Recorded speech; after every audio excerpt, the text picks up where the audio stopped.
প্রথা বিলুপ্ত করে সকল শিক্ষককে একই সাথে যাতে প্রমোশন দেওয়া যায়, এটা 8 বছর হোক অথবা প্রয়োজনে এটা 10 বছর করা হোক, কিন্তু সকল শিক্ষক যেন একই সঙ্গে প্রমোশন পায়, সরকারের কাছে দাবি জানাই। ধন্যবাদ সবাইকে। আসসালামু আলাইকুম। এরপর আর কেউ কথা বলবেন? আমাদের শ্রদ্ধাভাজন শিক্ষক মন্ডলীর মধ্যে থেকে জি একজন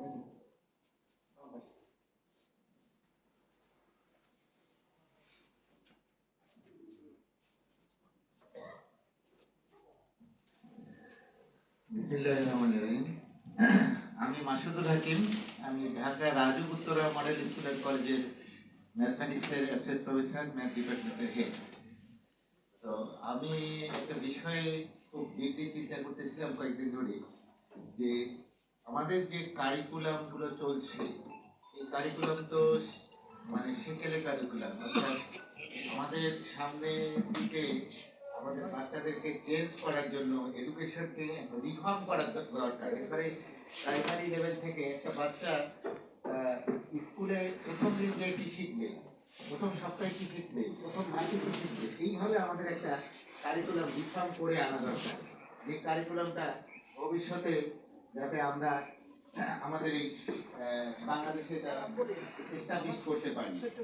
এই বিষয়গুলো নিয়ে মানে কর্তৃপক্ষের মাথায় দেওয়ার চিন্তা করতেছি, যে এটা নিয়ে একটা সভা দরকার, আমাদের এটা নিয়ে ওয়ার্কশপ করা দরকার, এটা নিয়ে থিঙ্ক ট্যাঙ্ক তৈরি করা দরকার।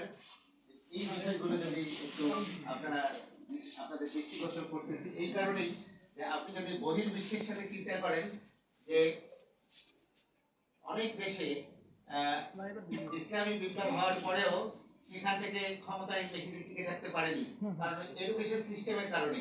ওই এডুকেশনটাকে যতক্ষণ পর্যন্ত আমরা ইমপ্রুভ করতে পারবো না, ততক্ষণ পর্যন্ত কিন্তু ওই দেশের অবকাঠামো থেকে শুরু করে সবকিছু ইমপ্রুভ করা সম্ভব হবে না।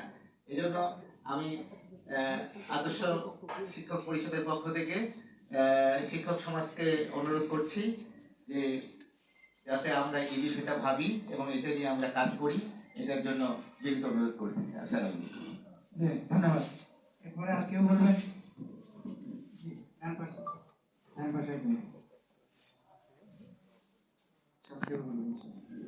আসসালামু আলাইকুম। আমার বক্তব্য একেবারেই ছোট। আমি পিস আপনার মাদ্রাসার পরিচালক। তো আমার একটা দাবি, সেটা হলো পার্শ্ববর্তী একটা দেশে 1 থেকে ডিগ্রি পর্যন্ত কোরআন চালু আছে।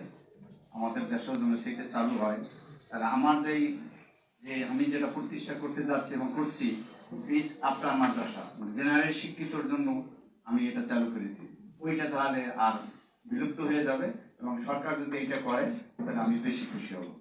ধন্যবাদ। জি, আলহামদুলিল্লাহ।